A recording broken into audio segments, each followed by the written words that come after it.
All right, so we've just gone over the solution for the midterm exam, and I'll remind you that your next homework assignment is due on Monday. That's a variety of relatively smaller problems having to do with cost estimation, and we're going to do some work today related to a concept called learning curve, and all of this is found in chapter 15. So if you didn't do as well as you would have liked on the exam, one new technique that you could consider is reviewing the textbook between lectures and kind of reinforcing the material that we're covering during class.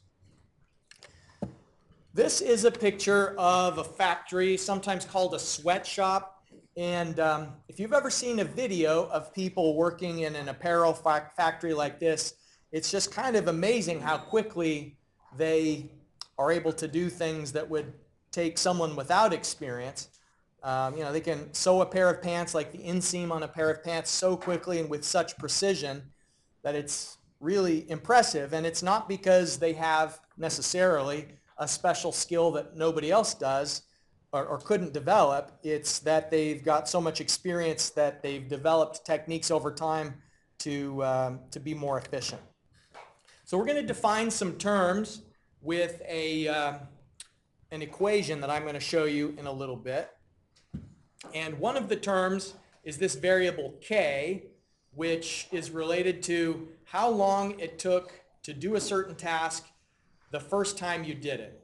So that's going to be k, is what were the input units required the first time it was done. So we won't always have units of minutes. It could have units of hours, but time is one pretty common measure of the learning curve. It's a units issue, and so k is just the first time you did it.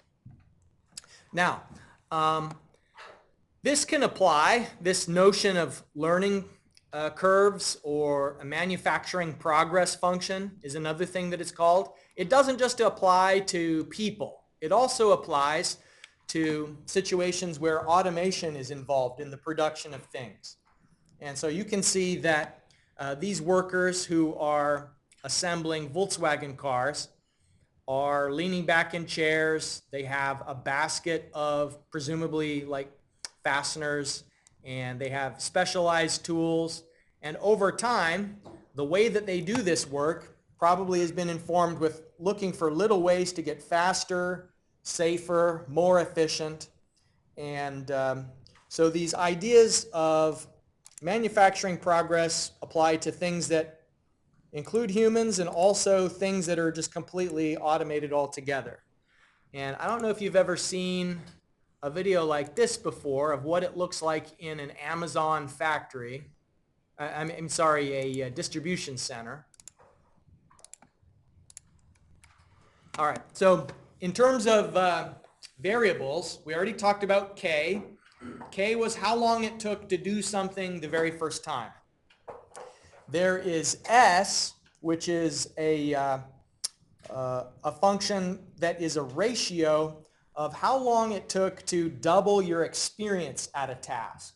And so you could double your experience going from having installed 5 oil pans ever in your life to going to having installed 10 oil pans ever in your life. If you go from 5 to 10, then you've doubled your experience. And if you know how much time it took to install each, then you can determine a ratio of that time required. And so it's not just from 5 to 10. If you go from 1 unit assembled to 2 units assembled, you've doubled your experience.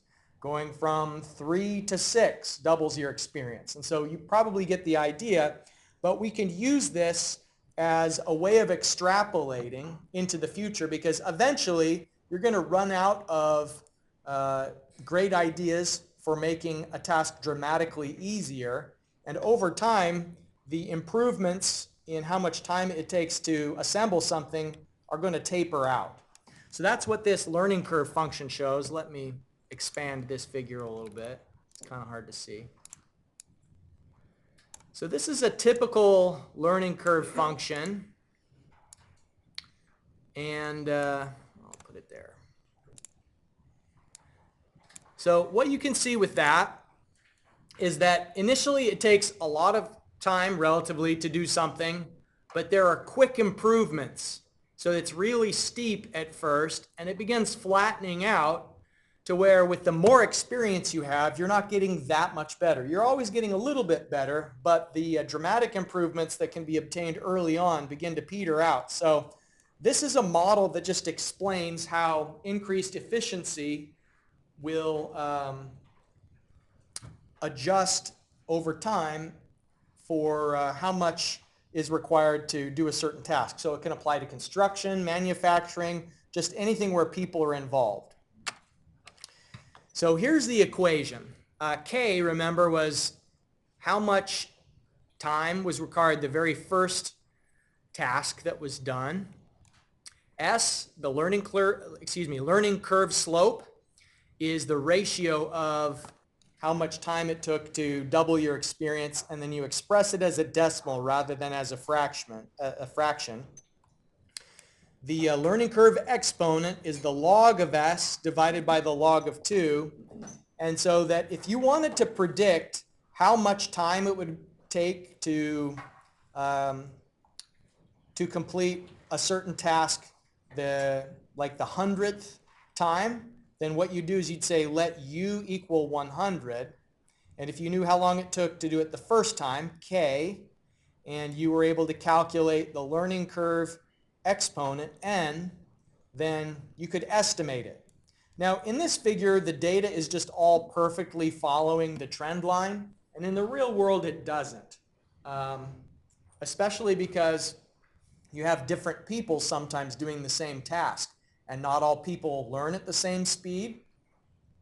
And you know, people can be tired one day and feel fresh the next. And so this is a you know, a hypothetical idea that has some basis in reality, but we shouldn't always expect that in the real world the data would follow this trend exactly. But it's maybe a useful way of approximating and estimating costs, because one of the big costs in any production is the cost of people's labor. All right, so here is an illustration that I'm just going to share with you before I give you the in-class exercise that shows how we can use this information. If we had a task of sewing pants, and we wanted to find out how long it was going to take to sew the 10th pair of pants, and we had some data from our previous performance, like we knew how long it took the very first time and the second time and the fourth time, and we want to use this model to extrapolate into how long it'll take to sew the 10th pair of pants. So the way we would do this is we would let K, the first pair that had ever been sewed, be equal to 85 minutes. And then remember that S is related to the doubling of experience. So if we go from our first pair to the second pair, then that would be a doubling of experience. So the second pair divided by the first pair. And the reason why the second pair is on top and the first pair is on the bottom is we want this to be a decimal that is less than 1. And it was the first pair of pants that took a longer amount of time. So it was 85 minutes in the denominator and 76.5 minutes in the numerator, which is 0.90. So what that's basically saying is that every time you double your experience, it's only taking you 90% as much time as when you previously had half as much experience. Now we can check that, like we can just, for example, use the ratio of the second pair and the fourth pair. So the second pair was 76.5 minutes, and the fourth pair was 68.85 minutes. And so once again, the ratio is 0.90. If in the real world it didn't exactly match, then maybe what your approach could be would be to calculate S with as many data pairs as you've got and then determine the average S value. But here it matches, and so we're going to use that for S, and S is an input for calculating N. So N is the log of S divided by the log of 2, and so that's the log of 0.9 divided by the log of 2, which is negative 4.5757 times 10 to the minus 2 divided by 0.30103. So that means that N is negative 0.1520. So that all is going to go into this equation where we want to calculate how long it would take to manufacture the 10th pair of pants. So U is 10.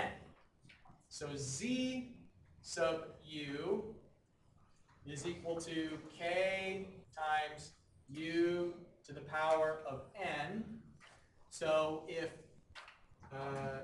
U is 10, then that means the Z, the amount of time that it took to do the 10th pair of pants, would be the first pair of pants time of 85 minutes multiplied by U, which is 10, to the power of negative 0.1520. Okay, so this function is 0.70469, which means that the 10th pair of pants is going to take us 59.9 minutes, according to this model. And the model is just a way of predicting a reality. It's like a simplification. Sometimes it'll match, sometimes it won't, but it's just an approach. It's an accepted approach for cost estimation to take into account how much more efficient people are going to get at their job over time. So any questions about part A of this example?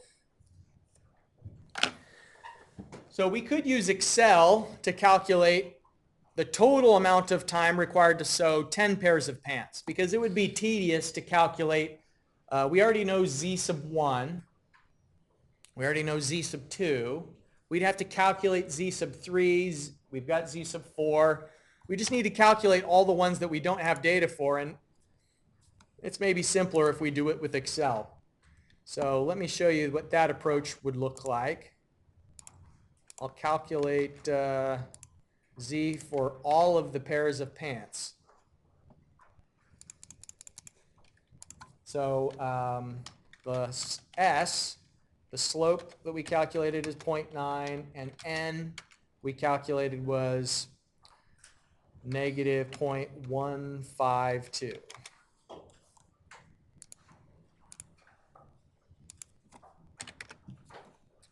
Okay. So then what I'm going to do is I'm going to have our pair and the time in minutes that it takes to do that pair. So pair number 1, we were given that was 85 minutes. And so we want to know 2, 3, 4, all the rest of them, how long it's going to take all the way down through the 10th pair. Okay, so just applying this same equation here. So the second pair of pants will be the first pair, that's K, which I'm going to anchor the reference, and then it is times U, and U is whichever pair number we're on. So it's, that unit which you're trying to manufacture to the power of N. I always want it to be looking there at N. So 76.5, and that matches up with the given data that we had. We can drag this down through all of them. Let's check to make sure that it gives us the 59.9 minutes for the 10th pair. And so the total for all 10 pair of pants would be the sum of these data. So it would be, for all of them, 679.5 minutes to do all 10 pair. Any questions? All right, let me give you the in-class exercise, because what I'd like you to do is get some practice with this, but there's a twist. This one's based on how long it would take you to solve a Rubik's Cube. And you've got plenty of data except for the fact that you forgot to time it the very first go around. And so you don't have K, not directly.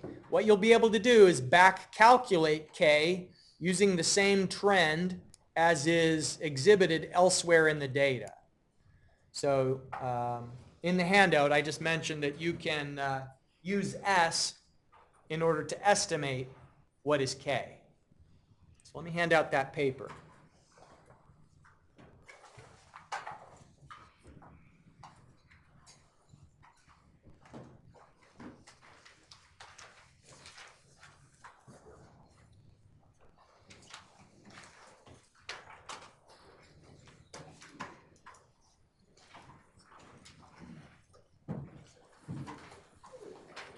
This one I think you should do by hand. You don't necessarily need Excel for this one.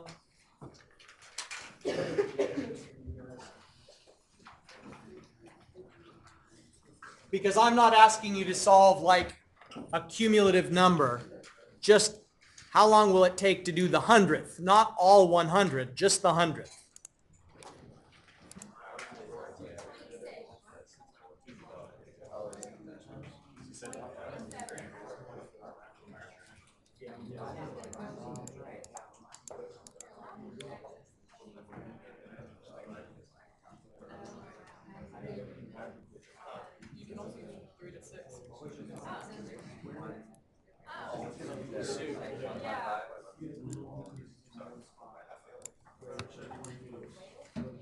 So it should be around 14 minutes.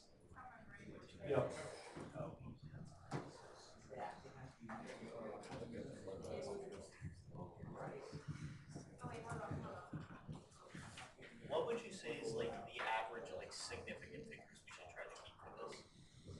Oh, it depends on the given data. See how the given data was measuring minutes to the 100th? So I'd say just go with, like, use the given data as a cue on that. That's The biggest question was the end value with everything, because like I could see that with the rest, but the end value with this where I didn't know if it was just something you were just doing or something that's important to it. well, since it's an exponent, it'll have an outsized impact if you round it off too soon. Like if you just use 0.1, that would change the answer a lot. Okay, so that's it for today. I'll see you on Friday.